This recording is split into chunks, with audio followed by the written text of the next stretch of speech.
ನಿಟ್ಟಿನಲ್ಲಿ ವಿದ್ಯಾರ್ಥಿಗಳು ತಾವೆಲ್ಲರೂ ಕೂಡ ಇಂದಿನಿಂದ ಸಂಕಲ್ಪ ಮಾಡಬೇಕು. ನಾವು ಯಾಕಂದ್ರೆ ತಮ್ಮ ಪರಿಶ್ರಮ ನಮ್ಮ ವ್ಯರ್ಥ ಆಗಬಾರ್ದು.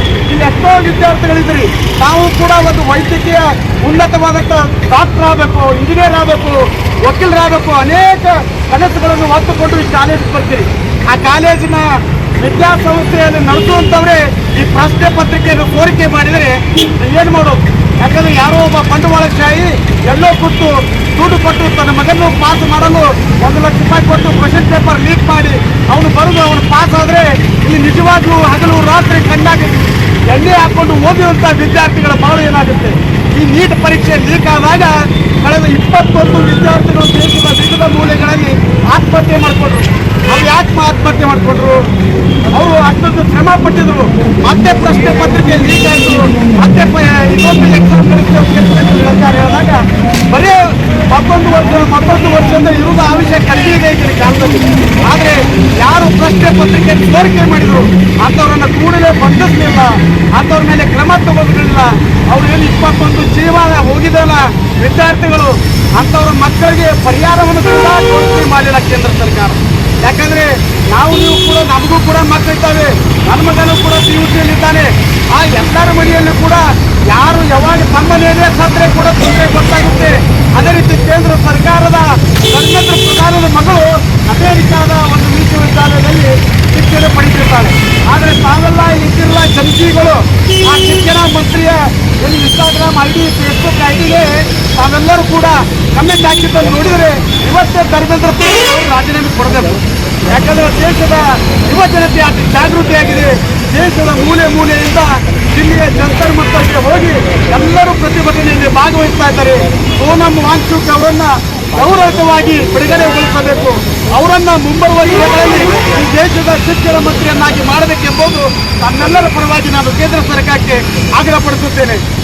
ಇಲ್ಲಿವರೆಗೂ ನನ್ನನ್ನು ಮಾತನಾಡಲು ಅವಕಾಶ ಮಾಡಿಕೊಟ್ಟಂತ ತಮ್ಮೆಲ್ಲರಿಗೂ ವಂದಿಸಿ ನನ್ನ ಭಾಷಣ ವಿರಾಮಪಡ್ತೀನಿ. ಜೈ ಹಿಂದ್, ಜೈ ಕರ್ನಾಟಕ.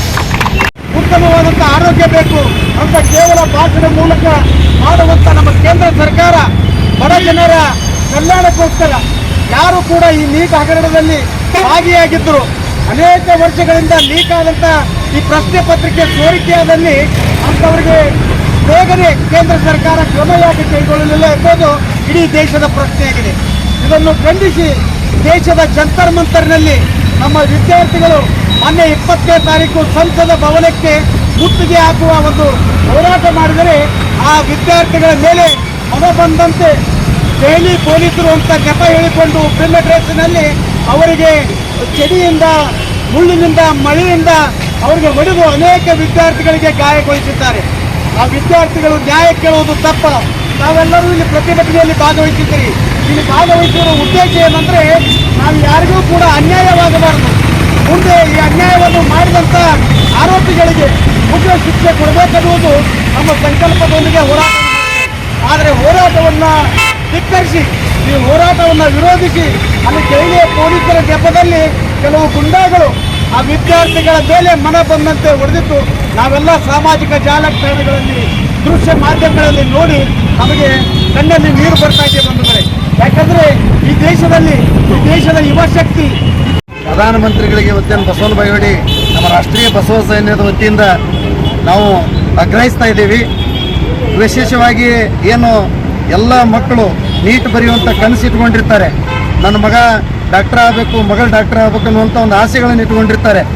ಅಂಥ ಸಮಯದಲ್ಲಿ ಅವರಿಗೆ ಬೆಂಗಳೂರಾಗಲಿ, ಪ್ರತಿಷ್ಠಿತ ಕಾಲೇಜುಗಳಲ್ಲಿ, ಪ್ರತಿಷ್ಠಿತ ಕೋಚಿಂಗ್ಗಳಲ್ಲಿ ನಾವು ದುಡ್ಡುಗಳನ್ನು ಕೊಟ್ಟು ಹಣವನ್ನು ನೀಡಿ ನಮ್ಮ ಮಕ್ಕಳು, ನಮ್ಮ ಮಗಳು ಏನಾದರೂ ಸಾಧನೆ ಮಾಡ್ತಾವೆ ಅಂತೇಳಿ ಅವ್ರಿಗೆ ಕಲಿಯೋಕೆ ಕಳಿಸಿದಾಗ ಎಲ್ಲ ತಂದೆ ತಾಯಂದಿರು ಶ್ರೀಮಂತರಿರಂಗಿಲ್ಲ, ಸಾಲವನ್ನು ಮಾಡಿ ಮಕ್ಕಳು ಕಲಿತಾ ಕಳಿಸಿದ್ರೆ ಮಕ್ಕಳು ಹಗಲು ರಾತ್ರಿನಲ್ಲೇ ಓದಿ ಈ ನೀಟ್ ಎಕ್ಸಾಮ್ ಬರ್ತಿರ್ತಾರ.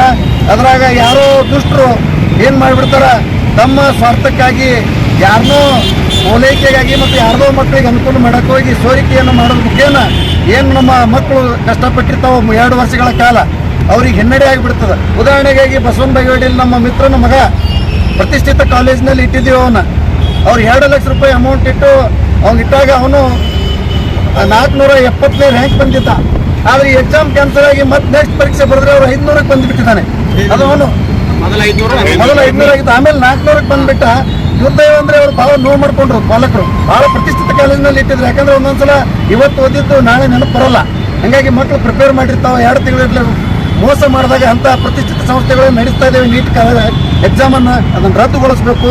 ಮುಂದಿನ ದಿನಮಾನದಲ್ಲಿ ಎಲ್ಲ ದೇಶಾದ್ಯಂತ ಒಂದೇ ಸಂಸ್ಥೆ ಕೈಯಲ್ಲಿ ಕೊಟ್ಟು ಮತ್ತು ನಮ್ಮ ಏನು ಭ್ರಷ್ಟ ಬಿಜೆಪಿ ಸರ್ಕಾರ ಈ ಸಂಸ್ಥೆಗಳನ್ನು ಮೇಂಟೈನ್ ಮಾಡ್ತಾ ಇದೆ, ಇವುಗಳನ್ನೆಲ್ಲ ನಿರ್ವಹಿಸ್ತಾ ಇದೆ, ಅವೆಲ್ಲ ತಕ್ಷಣದಿಂದ ರದ್ದು ಮಾಡಿ ಅದ್ರಾಗ ಯಾರು ಕೈವಾಡಿದೆ ಅವ್ರನ್ನ ಉಗ್ರವಾದ ಶಿಕ್ಷೆಯನ್ನು ಕೊಡಬೇಕು. ಮತ್ತು ಜೊತೆಗೆ ಕೇಂದ್ರ ಶಿಕ್ಷಣ ಸಚಿವರು ಇವತ್ತೇ ರಾಜೀನಾಮೆಯನ್ನು ಕೊಡಬೇಕಂತೇಳಿ ನಮ್ಮ ಬಸವಸೇನದವ್ರು ಏನು ಇವತ್ತು ಮನವಿ ಮಾಡ್ತಾ ಇದ್ದಾರೆ. ಮಾನ್ಯ ತಹಸೀಲ್ದಾರ್ ಮುಖಾಂತರ ನಾವು ಗೌರವಾನ್ವಿತ ರಾಷ್ಟ್ರಪತಿಗಳಿಗೆ ಇವತ್ತು ಮನವಿ ಸಲ್ಲಿಸ್ತಾ ಇದ್ದೀವಿ.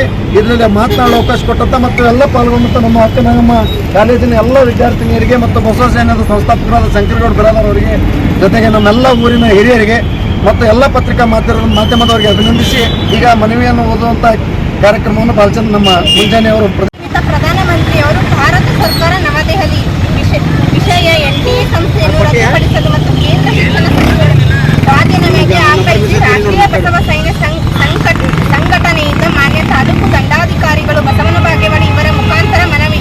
ಗೌರವಾನ್ವಿತ ಪ್ರಧಾನಮಂತ್ರಿಗಳು ಮೇಲ್ಕಂಡ ವಿಷಯಕ್ಕೆ ಸಂಬಂಧಿಸಿದಂತೆ ದೇಶದ ಲಕ್ಷಾಂತರ ವಿದ್ಯಾರ್ಥಿಗಳ ಭವಿಷ್ಯ ಮತ್ತು ಶಿಕ್ಷಣ ಕ್ಷೇತ್ರದ ಪಾರದರ್ಶಕತೆಯನ್ನು ರಕ್ಷಿಸುವ ಹಿತದೃಷ್ಟಿಯಿಂದ ರಾಷ್ಟ್ರೀಯ ಬಸವ ಸೈನ್ಯ ಸಂಘಟನೆಯು ಈ ಕೆಳಗಿನ ಪ್ರಮುಖ ಬೇಡಿಕೆಯನ್ನು ಸರ್ಕಾರದ ಮುಂದೆ ತರಲು ಬಯಸುತ್ತದೆ.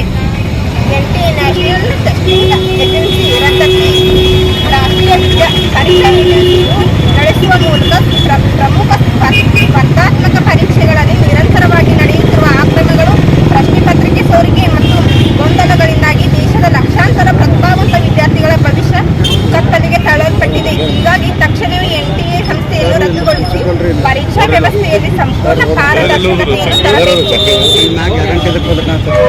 ಕೇಂದ್ರ ಶಿಕ್ಷಣ ಸಚಿವರ ರಾಜೀನಾಮೆ, ಪರೀಕ್ಷಾ ಅಕ್ರಮಗಳು ಸಂಪೂರ್ಣ ನೈತಿಕ ಹೊಣೆ ಹೊರತು ಪ್ರಸ್ತುತ ಕೇಂದ್ರ ಶಿಕ್ಷಣ ಸಚಿವ ಶ್ರೀ ಧರ್ಮೇಂದ್ರ ಪ್ರಧಾನ್ ಅವರು ತಕ್ಷಣವೇ ತಮ್ಮ ಹುದ್ದೆಗೆ ರಾಜೀನಾಮೆ ನೀಡಬೇಕು. ದೆಹಲಿ ವಿದ್ಯಾರ್ಥಿ ಹೋರಾಟಕ್ಕೆ ಬೆಂಬಲ ಮತ್ತು ನ್ಯಾಯ. ದೆಹಲಿಯಲ್ಲಿ ವಿದ್ಯಾರ್ಥಿಗಳು ನಡೆಸುತ್ತಿರುವ ನ್ಯಾಯಯುತ ಹೋರಾಟಕ್ಕೆ ನಮ್ಮ ರಾಷ್ಟ್ರೀಯ ಬಸವ ಸೈನ್ಯ ಸಂಪೂರ್ಣ ಬೆಂಬಲ ವ್ಯಕ್ತಪಡಿಸುತ್ತದೆ.